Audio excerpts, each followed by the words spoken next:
दोस्तों नमस्कार। दोस्तों, इस देश में आज के समय में जातिवाद, मनुवाद अपने चरमो शबाब पर है। देश में गरीबों के लिए जगह जगह स्कूल बंद किए जा रहे हैं। उत्तर प्रदेश में तो अभी 55,000 स्कूलों को बंद किया गया है या मर्जर किया गया है। ये मनुवाद का, जातिवाद का जीता जागता सबूत है, जो गरीबों के बच्चों को पढ़ने लिखने से रोक रहा है। गरीब के बच्चे बच्चियां वैसे स्कूल नहीं जाने को तैयार रहते हैं, फिर भी पिछली सरकार ने क्या क्या करके स्कूलों को चालू किया था और उनके लिए व्यवस्था किया था, फिर भी व्यवस्था कम थी।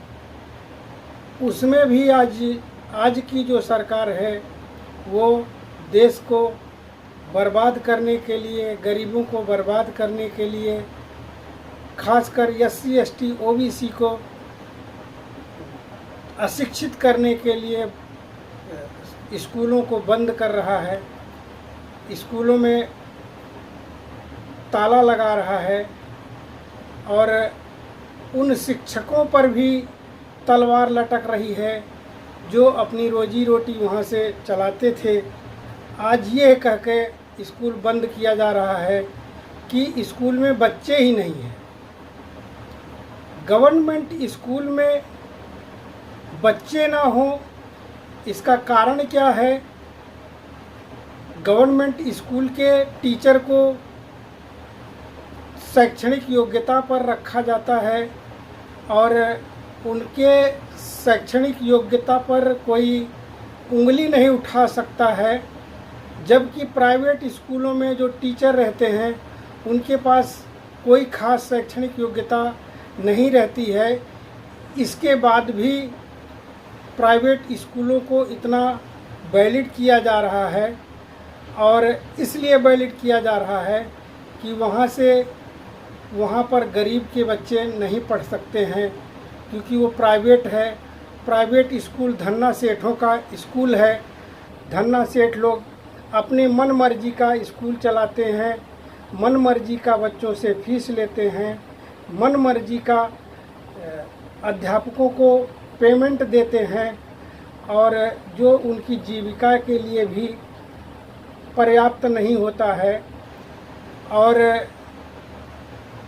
उन्हीं की सरकार चल रही है, वो अपने हिसाब से मैनेज कर रहे हैं और सरकारी स्कूलों में जो बच्चे गरीबों के पढ़ते हैं उनके लिए स्कूल आज बंद किए जा रहे हैं। प्राइवेट स्कूलों में एडमिशन के लिए इतने डॉक्यूमेंट मांगे जाते हैं कि डॉक्यूमेंट पूरा करने में ही गार्जियन लोग परेशान रहते हैं और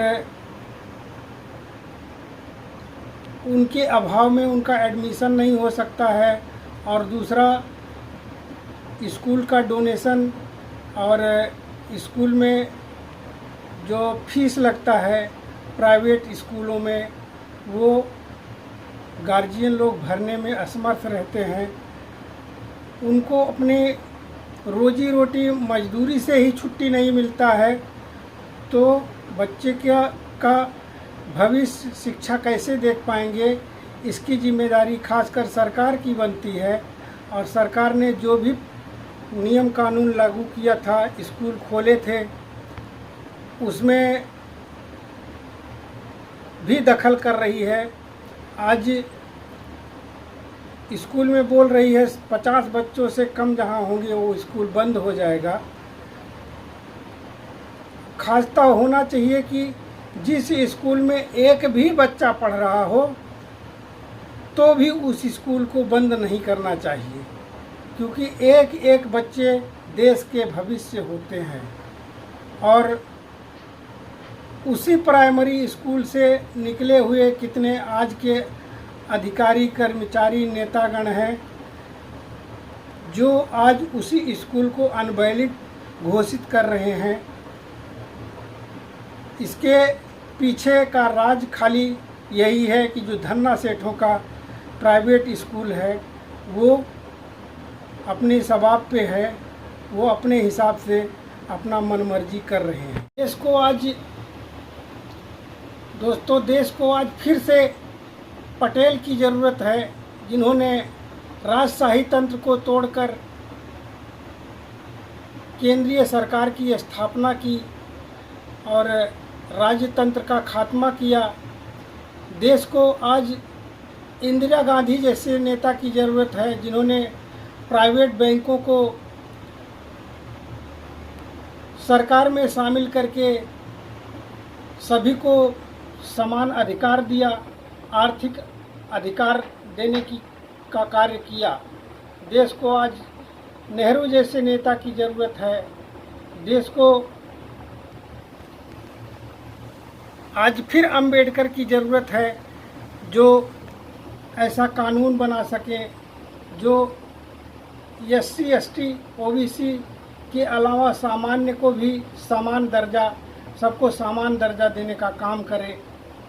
ऐसे नेता की आज ज़रूरत है और ऐसे नेता अगर नहीं पैदा हुए हमारे देश में तो हमारे देश का बेड़ा गर्क होने में कोई कमी नहीं रह जाएगी, कोई कसर नहीं लगेगा। शिक्षा हर गरीब अमीर वर्ग के बच्चों का मूल अधिकार है, जिसको आज सरकार उनके मुंह से, उनके हाथ से छीन रही है, उनके हाथ से कलम छीन रही है, उन्हें अशिक्षित बनाने की कोशिश कर रही है।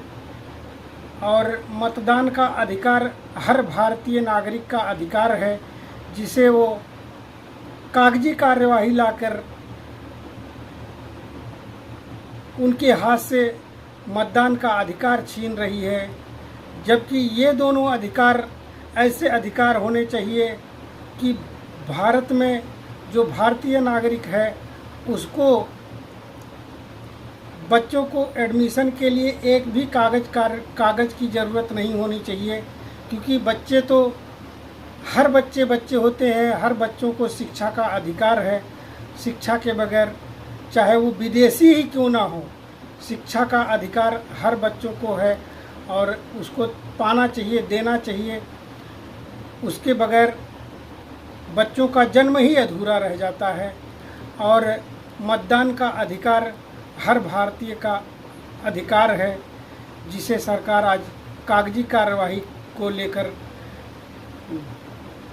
बिहार से शुरुआत करना चाह रही है कि वो कागजी कार्यवाही के कारण अपने मूल अधिकार, मतदान के अधिकार से वंचित रह जाएं।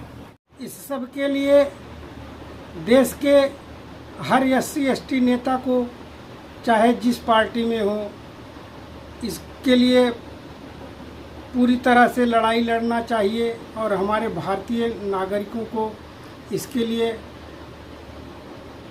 पूरी तरह से लड़ाई में शामिल होना चाहिए। और अगर ये नियम कानून नहीं हटता है, स्कूल बंद किए जा रहे हैं, अगर नहीं खुलता है, तो आने वाली सरकार को किसी भी तरह से सत्ता में आने नहीं देना है, जो हमारे बच्चों को और हमको विकलांग बना रहे हैं।